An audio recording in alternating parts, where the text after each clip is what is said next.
अस्सलाम वालेकुम दोस्तों, मैं ब्रिस्बेन गोल्ड कोस्ट मौजूद हूं और पाकिस्तान और ऑस्ट्रेलिया की T20 सीरीज़ परसों से स्टार्ट होने जा रही है।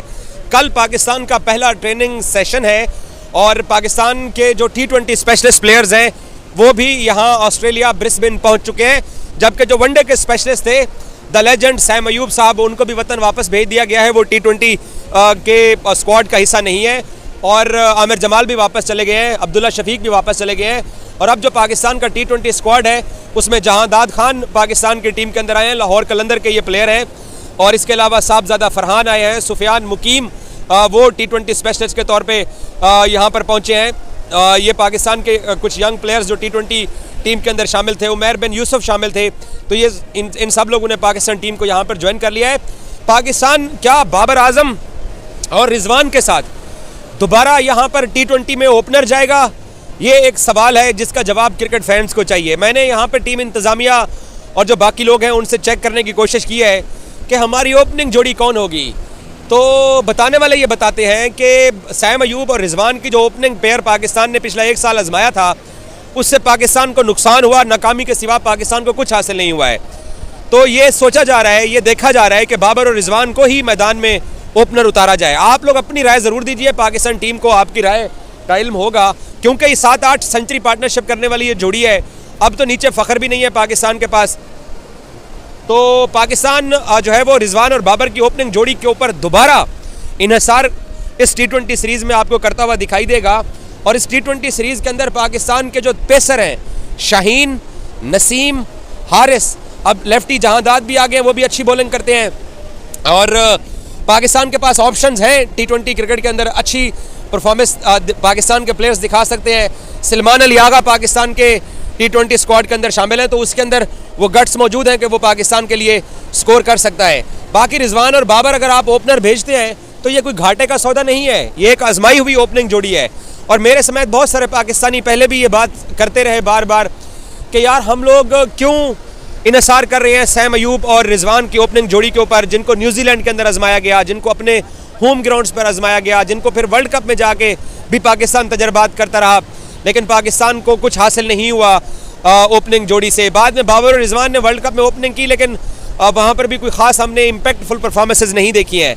अब क्योंकि पाकिस्तान क्रिकेट एक नए दौर में दाखिल हो चुकी है, एक नया ईरा स्टार्ट हो चुका है, रिजवान की कप्तानी है, जैसन गिलेस्पी पाकिस्तान के एक्टिंग वाइट बॉल कोच हैं, पाकिस्तान ने अभी अपने नए कोच का भी ऐलान करना है। तो मेरा ज़ाती ख्याल ये है कि हमें इसी जोड़ी के साथ जाना चाहिए और ये जोड़ी पाकिस्तान को पहले भी सुरखरू करवा चुकी है और आइंदा के लिए भी यहाँ ऑस्ट्रेलिया की कंडीशन के अंदर ब्रिस्बेन के गाबा के बाउंसी ट्रैक के ऊपर ये जोड़ी सस्टेन करेगी। और ये दोनों को नई बॉल खेलने का और ओपनिंग करने का काफ़ी तजर्बा है और ये 7-8 100 पार्टनरशिप कर चुके हैं और अब तक इतनी किसी भी टीम के T20 ओपनर्स की इतनी ओपनिंग स्टैंड पे 100 पार्टनरशिप नहीं है जो इन दोनों की हैं। लहरें जो हैं वो बिल्कुल ही करीब करीब पहुंच रही हैं यहाँ पे। तो पाकिस्तान के पास अब ऑप्शन मौजूद है, यंग प्लेयर्स भी पाकिस्तान ने इस सीरीज़ के लिए सिलेक्ट किए हैं और ये वो सीरीज़ है जिसमें आप ऑस्ट्रेलिया पे डोमिनेट कर सकते हो, क्योंकि आपने वनडे सीरीज़ जीत ली है। वनडे सीरीज़ जीतने के बाद आपका कॉन्फिडेंस आप है, आपके पास ये मार्जिन है कि आप अपनी फास्ट बॉलिंग की एबिलिटी की बुनियाद के ऊपर ऑस्ट्रेलिया को यहाँ T20s में पकड़ सकते हो। लेकिन ये बात याद रहे, ऑस्ट्रेलिया T20 के अंदर एक ख़तरनाक टीम है। उनके जैम्पा 4 ओवर के लिए बहुत लीथल होते हैं। जब मैक्सवेल आते हैं बॉलिंग करने के लिए, इवन स्टॉनिश गेंदें जब करवाता है, तो मैथ्यू शॉर्ट है, जॉश इंग्लिश कैप्टन है उनके, तो ऑस्ट्रेलिया को हम हल्का नहीं ले सकते। इस 20 ओवर की क्रिकेट में 2 ओवर अगर आपको बैटिंग में मार पड़ जाए या आपकी ऊपर तले 2 विकेटें गिर जाएँ तो आप फंस जाते हो। तो ये कोई गारंटी नहीं है कि वनडे सीरीज जीतने के बाद हम जो है वो कोई ताकतवर हो चुके हैं और हम ऑस्ट्रेलिया के ऊपर चढ़ दौड़ेंगे, लेकिन आपको नज़र रखनी पड़ेगी आगे फ्यूचर के लिए। तो मैं अगर रिजवान और बाबर, शाहीन, नसीम और हारिस, इन 5 सीनियर प्लेयर्स के साथ, छठा आगा, अगर आप इन 6 सीनियर प्लेयर्स के साथ 5 आप यंग प्लेयर्स के साथ मैदान में उतरते हो तो कोई कबाहत नहीं है। हमें अब अपने नौजवान प्लेयर्स को मौका देना पड़ेगा। अमेरिका वाला T20 वर्ल्ड कप हमने देखा, हमारा बड़ा बैड एक्सपीरियंस हुआ, हमने बहुत बुरी क्रिकेट खेली, हम टूर्नामेंट में अमेरिका से हारे, मुश्किल से हम आयरलैंड से जीते और हम वक्त से पहले घर आ गए थे। तो उस वक्त मेरे जैसे जर्नलिस्ट भी ये बात करते थे कि यार हमें अपने यंग प्लेयर्स को मौका देना चाहिए।